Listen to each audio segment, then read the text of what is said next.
in love with an animal. That's actually what happens, I think. And I just have to do it over and over again in different ways. Mm-hmm. And I just happen to be real fond of bears. So I did a whole bunch of them.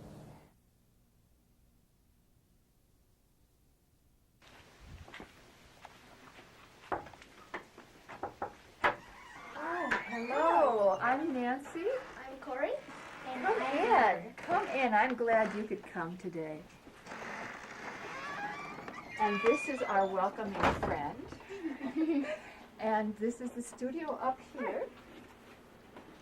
Well, you know, the last few years I've been working on a series having to do with caves and cave drawings and animals who live in caves.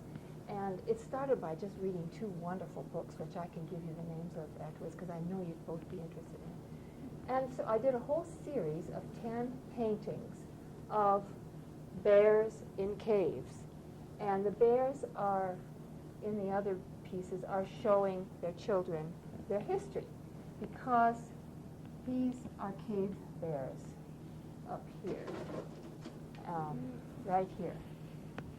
Mm-hmm. And these, as part of the story, these bears are just jumping for joy because they have found their relatives. They've found these cave bears. These are today's bears, and they found their bears. That's also a bear. These are all taken from the drawings in the caves. They're French caves. This is a drawing which is using the fabric work in the living room as a model. Our model was lying right here, and I had that fabric piece above her, and so I just drew the fabric piece. So it's kind of like you're drawing pictures of your own drawings. So you had a real person modeling? Yes. Every 2 to 3 weeks, twice a month, we have a model come and stay here for 2.5 hours in the morning, so it's not too hot in the summer. And a group of us has gotten together here for, I think it's nearly 16, 17 years. What happened with the one that you just saw was it was just a regular painting on a square piece of cloth, and it's painted and quilted. But I decided after finishing 10 of these, this is number 8, that I tried to put all the information on the cougar herself or himself. And so I tried that, and I've done this whole series, and you've seen some of the cards, I think. And so all of these are from cave drawings. This stuff, these hands are everywhere. This is a type of bird, and the news, and this is another bear here, horses. And these strange dots are everywhere in the caves with this shape here. And no one knows what that's about. In the reading I've done, people just can guess. That's all. We have no idea. I have a question. Did you actually go to the caves or look at photographs of the caves that you got your drawings from? I have not gone to the caves. I've used photographs. The books are right there, and they're excellent. A friend of mine has gone to the caves. What happens with the cave at Lascaux, which is a very famous one, is that you do have to go through the French government. This is called cougar turning. So that window shape is sometimes seen in cave paintings? Mm-hmm. It's right there. Really? There you are. Yeah, maybe we'll want to take a picture of that. But it's, yeah, they aren't real large. But I guess almost all cave art has hand signs. I mean, in South America, too. People just need to put their hands on the walls and do that. Now, I left this one up. This is what I'm working on now. It's totally unfinished. And I decided, gosh, I've done the cougars. I think it would be nice to try to make this all work with a human being. And so that's what I'm trying to do here, to make this piece work. These are the oldest known signs made by humans. They're 77,000 years old. They were inscribed on a rock it's from, they're from a cave in South Africa. And so I thought, well, I'll put those on. The Chauvet Cave and the Lascaux Cave are more recent. Chauvet is 30,000 years ago, and Lascaux is about 15. So the cave things were happening during the Ice Age. And I just happened to be real fond of bears. So I did a whole bunch of them. And I work with photographs, with actual, going to the zoo and drawing from the bears in the zoo, but largely from photographs. I would love to have a bear in the studio, but it's not too practical. Well, one of my questions was, do you have any particular colors that you use for certain reasons? Do you mean that, do the colors sometimes mean something other than the color? Like, are they symbolic of something? Yes. No. No, I don't do that. I work from a strictly, I think that's true. I hope I'm telling the truth here. I work from a strictly artistic design standpoint and use the colors that work in the piece. So would they fit the emotions, is what you're saying? Yes. Okay. Well, I hope. One hopes for that. As in everything, and you as an artist, both of you know that some things are more successful than others. Yeah. And I was also wondering, with your cougars, the way you draw them, like the backgrounds, you place things in the background. You might, because in one of them over there, I saw you place a plug-in. Mm-hmm. And so I was wondering why you would use plug-ins in an outdoor. Oh, well, piece. it's a connection to the present, kind of, and it brings us into the 20th century, whereas cougars are ancient. And also, I just feel free to use those elements wherever I want to. I wasn't sure over there with the floating cougar in the sky, but the more I look at it, the more I think that's okay. You wouldn't find a cougar floating, but it's kind of cloud-like, and it's kind of a strange piece. Yeah. So, but this is one of the problems with working in this mode. The background on which these are placed is then very important. Now, I work on the floor when I'm starting. This is a big piece. And I accidentally backed into the paint with my, not these shoes, with my tennies. And so I walked on the piece because I didn't know what else to do with it. I just walked on it. And so those are all prints from the tennis shoes. And I kind of like it. I thought, well, you can print too. Why It not? looks nice. Yeah, it can happen. But it was a total accident. So taking advantage of accidents is fun. On the piece of the crouching man, is that a hat on his head? The piece with the crouching. There. Oh, here, this person. Mm-hmm. It could be. It could turn out to be.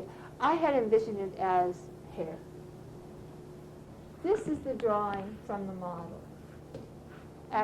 Working on that, erasing. So, and I copied it with felt pen so it'd be dark. And then I have an overhead projector, and it will take a 6 by 6 inch piece. Mm-hmm. So I put it on there and wait till it gets really dark, which is like midnight in the summertime, but in the wintertime it's no problem. Then I can project it on the fabric, and I don't have to do a lot of work, transferring the image. It saves a lot of time.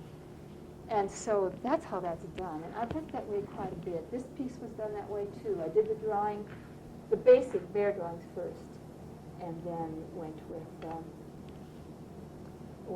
the overhead projector. What's interesting, in this last cave discovery, the Chauvet Cave, they found hyenas, owls. Here's an owl. They found drawings of all kinds of animals they had never seen before. It was an absolutely breathtaking discovery. It really was. And so it leads everyone to hope that there are other caves that are not yet discovered. Because often they're just not even accessible. There are holes in the ground, and people fall through. These will be in the show at the museum. There are, I think, 7 of these cougar drawings. But what was interesting was that I was working right here, and I'd had a health thing happening, and I couldn't do anything. I said, well, at least I can draw. I can do that. So I was here drawing, and I just happened to look up over there. See that gate? Yeah. Outside there was a cougar. First time ever I've seen one here by our house. Really? And she turned around. She was a beautiful big cougar. She turned around and kind of moved very slowly while I was just open-mouthed looking at her. And then she just jumped up the hill there and was gone. In that piece right there, is that a lamp or? Yeah, that's a some lamp. sort of. And this is a rug. And I just don't know about these these outlets and then the sky. It doesn't make any rational sense, of course. But it makes artistic sense to me, and also for the mood. The hand in the second picture, does that have any meaning at all? What does it mean to you? What do you think? Looks like someone's gesturing the cougar to come to him or her. Yeah, that makes sense to me. I just did the hand. I didn't think about it in terms of drawing the cougar in, but that makes sense. I was looking for the cougar, actually, so it's all right. Then this is a little bit later in this series using different colors. This is called Carrier, and that one I had difficulty with the clouds a little bit. And this is called Household. Again, the house and the hands are like a benediction, I think, a little bit. This piece just grew. I had no idea what was happening. I just kept working on it and added things. As you know, that's how it happens. You just keep adding things or subtracting things. When you were younger, was doing art one of the career choices you had in mind? It was. When I was your age, I did a lot of drawings. I lived on a ranch, and I had lots of free time. That's what it takes. So are you thinking about careers and already at age 11? 10 or 11? You like to draw. Well, as for me, I've been tied between a few careers, but art's been one of them because I scored a 98 on an art test that I did. And I'm underage. So they have a test for art, and you took it too. No, I don't remember if I did. So, and I have another question with the, when you do these paintings, you have the cougar sometimes in, like, sort of a house setting, and then others you put a human figure in an animal setting. So why do you think you do that? Well, all of the work I've done, and of course it's hard for you to see because you haven't seen the earlier cards of the work, all of it has to do with the integration of human beings into the landscape with other animals. And sometimes they'll be together in a scene like this, sometimes without the house, sometimes with the house. But the work I did about 15 years ago all had to do with the figure. And at the time I was working with a capybara, the world's, do you know capybaras? Do you? Oh, I'll give you one of my cards of that piece. The world's largest rodent. Yes. Yes, it's so exciting. And I have one more question. We noticed in a few other of your paintings and drawings, there have been stools and, of course, the outlets. We were wondering if you actually have those in your studio. Yeah. I always look at that stool. see how crooked it is now? Oh. That's the stool, and right behind that drawing there is the outlet. So just an ordinary outlet. So yeah, it's kind of nice to just draw the things that are here. The Cubists did that all the time. So did Matisse. All of his things are done in the studio. He just drew the objects, painted the objects. You always have a source of information that way. Over the years, how do you think your art has changed? That's an interesting thing to say, because what I do is kind of loop back. The subjects remain pretty much the same. I mean, animals, the human figure. And I will probably always work in fabric because I'm part of an organization there, and it's a contact for me with the outside world, versus my bear paintings and these, for instance. I fall in love with an animal. That's actually what happens, I think. And I just have to do it over and over again in different ways. Mm-hmm. What things haven't changed, do you think? What things haven't changed is that I am interested in the integration of all animals with the earth. And we are so much losing that. All over the world it's happening. And it's tragic, really, because the great big mammals need a lot of room. Lions need a lot of room. Rhinoceroses need a lot of room. And they're losing it. They're losing it. And so I'm interested in solving some of those problems and paying attention to those problems and hoping that we can do a little bit better with those situations. Out of all your paintings, would you have a favorite? You know, I've asked myself that too. That if I had to grab one, when the fire comes down, Yes. if I had to grab one, what would I grab? Yeah. And it would be hard. Right now in this room, what would I grab? I like that gray one, the great gray cougar, a lot. But what happens is that I usually like the piece I just finished. We were wondering if any of your quilt pieces, if you actually use them in real life, or are they just for show? I made one for us, for my husband and me, that matches our room, kind of. And it was made strictly for the bed. And I have the earlier ones, some of the early ones left too. And they can be used on a bed. But the problem is this, and you can see it. I work on the wall a lot as well as on the floor. And so the pieces read well on the wall. When you put them on the bed, sometimes they don't read as well. You can't tell what's going on as well. Yeah. Did you used to sew when you were a child? I did. I loved sewing. We had a treadle machine, and we lived on the ranch, and it worked great. And my mother sewed a great deal too. So I enjoyed the process, and I liked the results, and I liked making clothes. It's fun. This is where I do the drawings. This is my industrial machine here. And the reason I got it is that it is 3 times as fast as my Viking machine.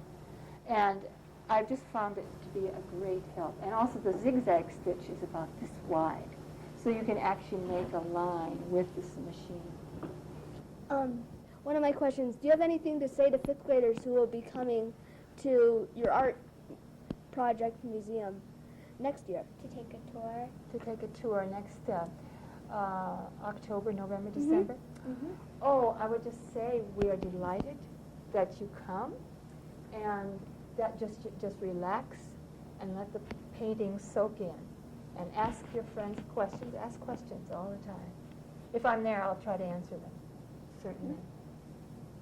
Well, thank you for giving us a tour of your studio. You are most welcome, and I look forward to seeing you at the show. I'd be glad. Come to the slide talks too, if you can.